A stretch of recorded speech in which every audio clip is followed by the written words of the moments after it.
Triple G, there's a lot of talk about Floyd Mayweather fighting Conor McGregor.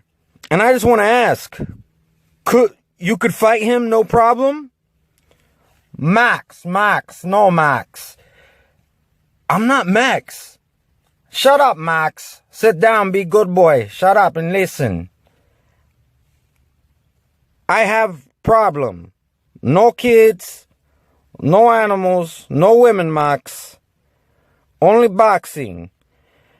Because I'm a boxer. True boxer. I'm not a showman. I respect my sport. I'm very serious guy. Seriously. You want to watch true fight? Please. You are welcome Saturday night. Not sideshow. Not funny business. Old school. You're just a hater. Stop hating on TBE. 49 have tried, 49 have failed. Look, Max. I sorry.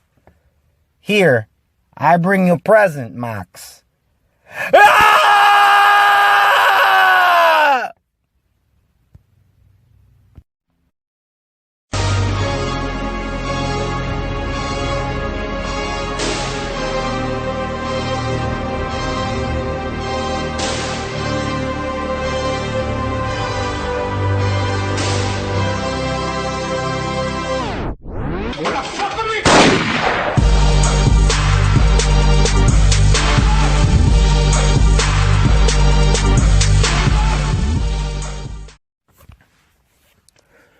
What up, everybody who talks boxing, comments about boxing, and makes boxing videos. Real quick, I gotta make a correction. Yesterday I gave a shout out to a channel, and I said the name wrong. The name of the channel is actually Triple G Granddaddy Grenadine Golovkin. So, check them out. I'll put another link in this description of this video. But without further ado, I also want to give a shout out to Boxing United. Check out the Google Plus community. But anyways, this is my official fight prediction of Triple G versus Jacobs. So, I predict Triple G is going to win by knockout or TKO. There's not really a whole lot to talk about here, in my opinion. I don't see Jacobs winning. That's all there is to it. So, this isn't going to be the whole video. I'm going to go ahead and talk a little bit more about Triple G. But, yeah, I don't see any point in doing any kind of an elaborate breakdown of any kind. There's not really a whole lot to talk about. I think it's pretty much done. I mean, if Triple G were to lose or were to struggle, I would contribute it to his age. But I would still give Danny Jacobs full credit. One thing I will say is that this is probably the longest that I've seen Triple G go without a fight. He was supposed to fight in, I believe, December, but just nothing worked out. And I think rather than him try to take on another fringe contender that nobody really wants to see him fight, he took the rest of the year off, and now he's going to fight Danny Jacobs tomorrow. So I think Danny Jacobs is probably the best name that he was going to be able to get at the time. Billy Joe Saunders is just a punk ass bitch. I don't know, he's very adamant about not fighting Triple G. Before his last fight, he was making it seem like, oh yeah, I'll fight him, I'll send the contract, and blah, blah, blah, blah, blah. And then after he nearly lost to his opponent that wasn't shit, his tune changed, and he was like, I'm not ready to fight Triple G. So, it's whatever. I have no hopes that Saunders will fight Triple G ever. I just hope somebody beats his ass, takes his belt, and that person has the balls to fight Triple G. Now, as far as Triple G is concerned, I'm not going to try to hype up his his resume better than what it actually is. It is what it is. It's not complete dog shit like a lot of people want to make it out to be. It's not completely stellar either. And that just has to do with the division. And people just want him to forcibly move up to fight people that probably won't fight him. There's a bunch of people at 168 pounds who moved up there to avoid him, or that he's already beaten. So I don't really see the point in going up. And then people talk about him moving down, but if he moves down and then he's like beating all those guys, then they're going to say, well, he's just beating up on smaller guys. So that doesn't make sense either. Here is how I feel about the whole situation. The conversations about Triple G and Wilder are complete and utter horseshit. Even from the very beginning, there's a video I did like a year ago or however long ago it was when people first started making this comparison.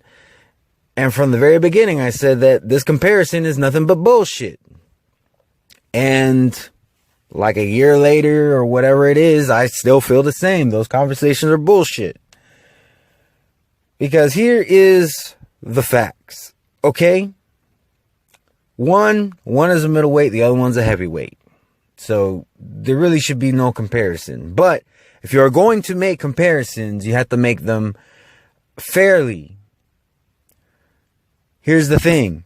When Triple G became a champion, he put the whole division on notice. That is fact. Every time there's a new middleweight champion, the first thing Triple G does is try to make that fight. Saunders was champion, he tried to make that fight. Cotto, he tried to make that fight. Canelo, he tried to make that fight. Every time there's a new champion in the middleweight division, Triple G is already on the phone trying to make that fight. Deontay Wilder, he has not put the heavyweight division on notice. He has not been fighting anybody in the top 10 since he became a champion. Facts. All right. And if you don't believe me that he didn't put the heavyweight division on notice, then why did he say that Vladimir Klitschko had to chase him? Why would Vladimir Klitschko have to chase him in the first place when he ran the division for 10 years? And then this guy comes along and wins one belt. All of a sudden, he's the one who has to be chased. That's not how this shit works. In order to be the man, you have to beat the man. And the only one who was able to do that was Tyson Fury. Now, next month, that might be a different conversation if Anthony Joshua beats Vladimir Klitschko. And I think he will. So once Anthony Joshua defeats Vladimir Klitschko, he will have surpassed Deontay Wilder, whether you like it or not. The only way that Deontay Wilder will be able to get one over on Anthony Joshua after that point is to fight Anthony Joshua and to beat Anthony Joshua. And at this point in time, I don't think I'm too confident that he'll beat Joshua. Keep in mind, this is just an opinion until the fight happens. And if Joshua were to win, then my opinion becomes fact. But yeah, there's people can say all they want. They can trash Triple G all they want. But the facts are he has put his division on notice. And to be honest, I don't know of anybody else who has really put their division on notice. Even Keith Thurman, who's one of my favorite fighters, I wouldn't even say that he's put the whole division on notice. He talks about becoming undisputed, but he hasn't officially put the whole division on notice. Now, until he's trying to make fights with Pacquiao and the winner of Spence Brook or Brook Spence, whatever you want to call it, then you might be able to say, then you could say that he's put the division on notice. But I really don't know anybody else who's really put the division on notice. There's attempts like Andrade. He's kind of attempted to put his division on notice, but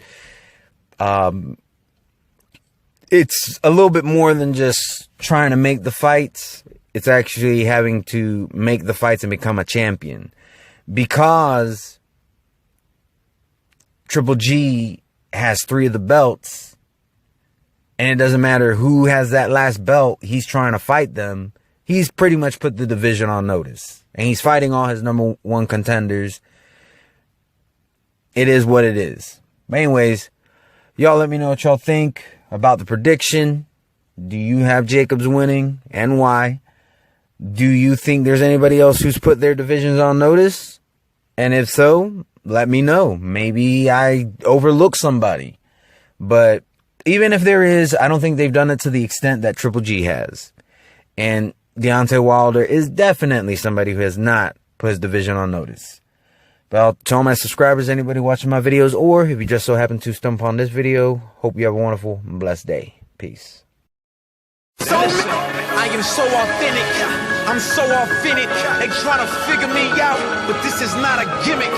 Hi, hip hop. Don't act like you don't know me. What? We got the same mama. Don't you try to disown me. I'm just a mixed breed. Call me a day walker. Cause I walk in the sun, but at night I'm a stalker. If you looking for blood, come run in my lane. The vein never runs dry. There's plenty of it, man. I speak an ancient language. They don't understand me. It's called the truth. I break it down. They try to reprimand me. Miss Lauren, she spoke it. They tried to revoke her. They drove her crazy like Morgan Freeman did to Miss Daisy. I am not as